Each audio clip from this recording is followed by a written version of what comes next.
Our newsroom that shows the destruction left behind by Russian troops in Mariupol, Ukraine.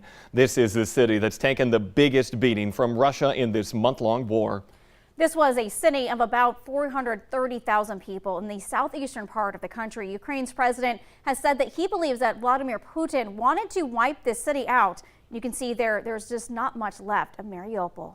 People in the city of Odessa think they're next. They're now bracing for an attack from Russia. Sandbags and anti-tank hedgehogs are in place, and soldiers and people who live there are now on high alert. The Ukrainian military says several rockets were fired towards Odessa yesterday, but all missed their targets. World leaders are concerned that the conflict shows no sign of ending soon and that it could even spread beyond Ukraine's borders.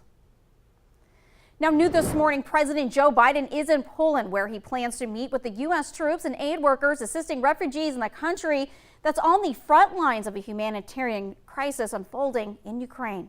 Biden's visit to Poland comes after a series of meetings with world leaders. Yesterday in Brussels, Belgium, where he sought to rally after countries to do more to support Ukraine and punish Russia.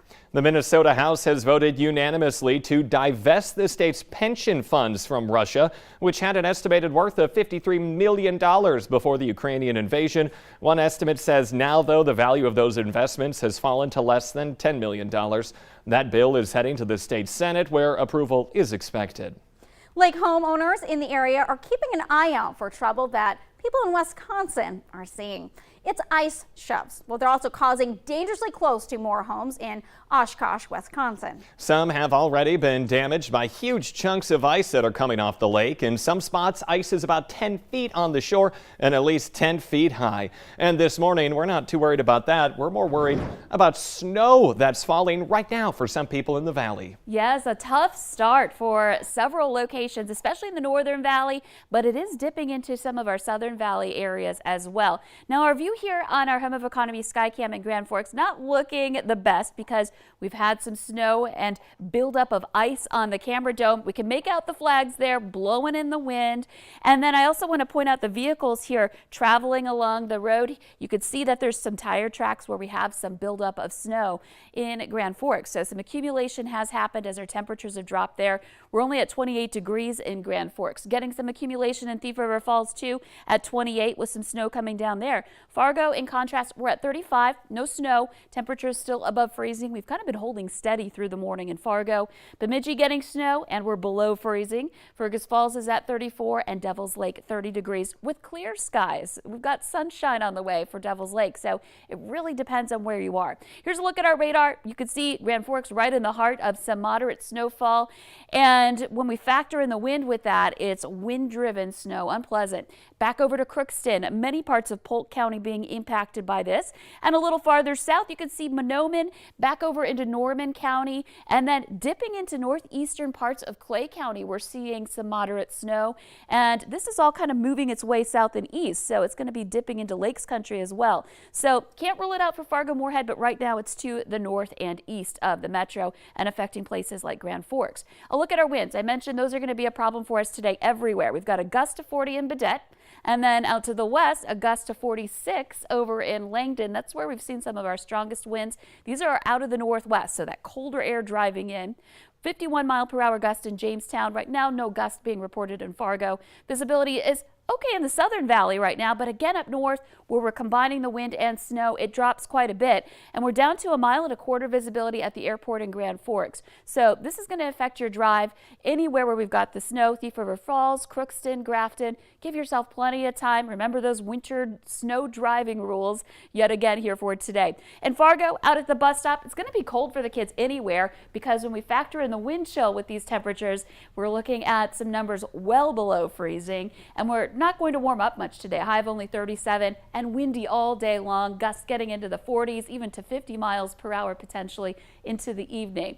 Heading into the weekend, still breezy and still cool for Saturday morning. Teens for your lows Saturday and Sunday, and we'll stay dry at least, which is good for the melt. Temperatures, though, feeling a little chilly into the 30s for highs.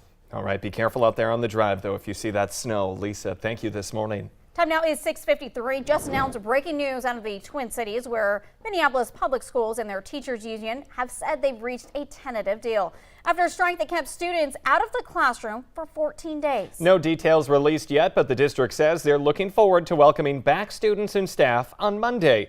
The union meets this weekend to vote on ratifying that deal.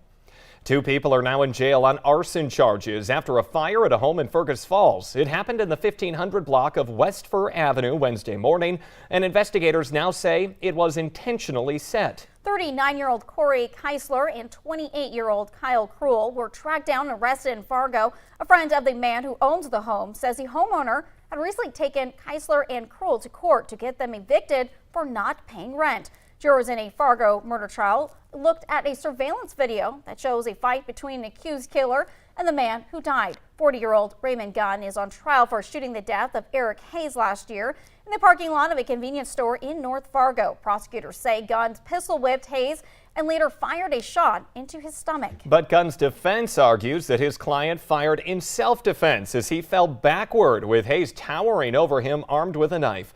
The state medical examiner says Hayes had a small amount of meth in his system, as well as blood alcohol level almost 2 times over the legal limit to drive.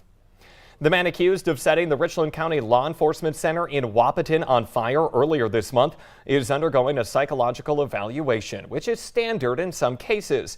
Court documents say Adam Prochnow has a history of mental health problems and recently said that voices were telling him to do bad things. The documents also reference an incident from 2021 where Prochnow made comments about trying to commit suicide by cop. Prochnow is also accused of forcing a day-long standoff with law enforcement at his home in Fairmont, North Dakota. 2 days after their explosion, fire in Wahpeton, he has not yet been charged for that incident. A Jamestown man is now charged in a police pursuit this week that nearly cost him his life. Police say 22-year-old Austin Perlberg Hunt took off from a traffic stop on I-94 Monday night and ended up nearly freezing to death in a slough as he tried hiding from police.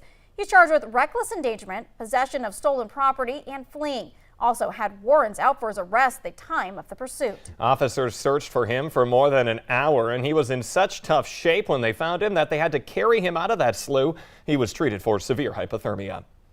12 years behind bars for beating a child to death. Reggie Bethel of Fergus Falls was sentenced yesterday for killing 12-year-old Mason Weston last July.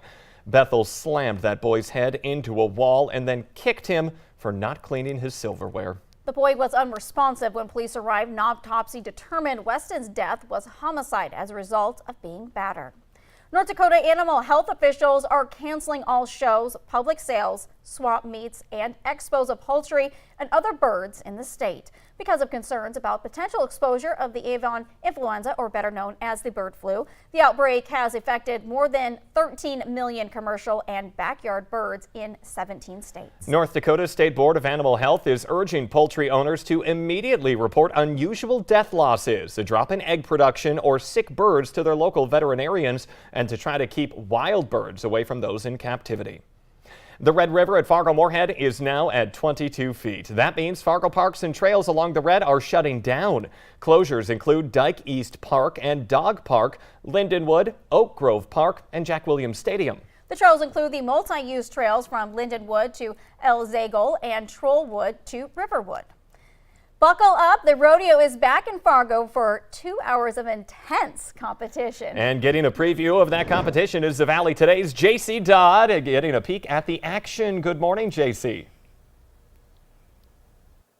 Good morning, Jordan, Phoenix. Yes, we are getting a sneak peek into all of the insane action that's going to be happening right here at the Fargo Dome. For the first time, it has been 3 years since the PRCA Championship Rodeo has been in town. And joining me is a familiar face. He has been to Fargo before, is none other than Backflip Johnny, and he is a world famous rodeo clown. Now, Backflip Johnny, tell me, what do you love about coming to Fargo?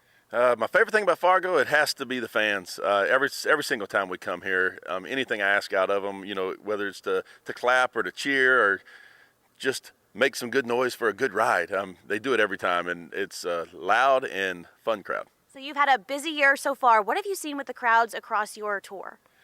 You know, it's kind of weird this year. It's been record breaking everywhere we've been. The crowds are coming out, I mean, in groves, a bunch of them.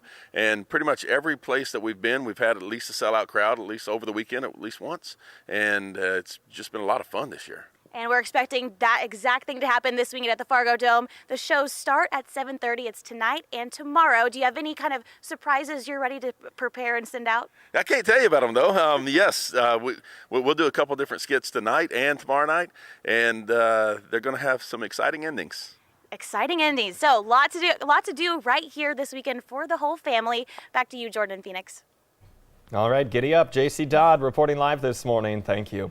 The city of Fargo wants ideas about a proposed path in North Fargo that would connect Bison Village to the metro area path system. The idea is to build an off-road shared use path that will be 10 feet wide. It would start at 32nd Avenue North and end at the intersection of 36th and 37th Avenue at 10th Street North. City officials say the path will run through North Broadway Park in Fargo, allowing for easier access to park facilities and will accommodate walking, jogging, and biking.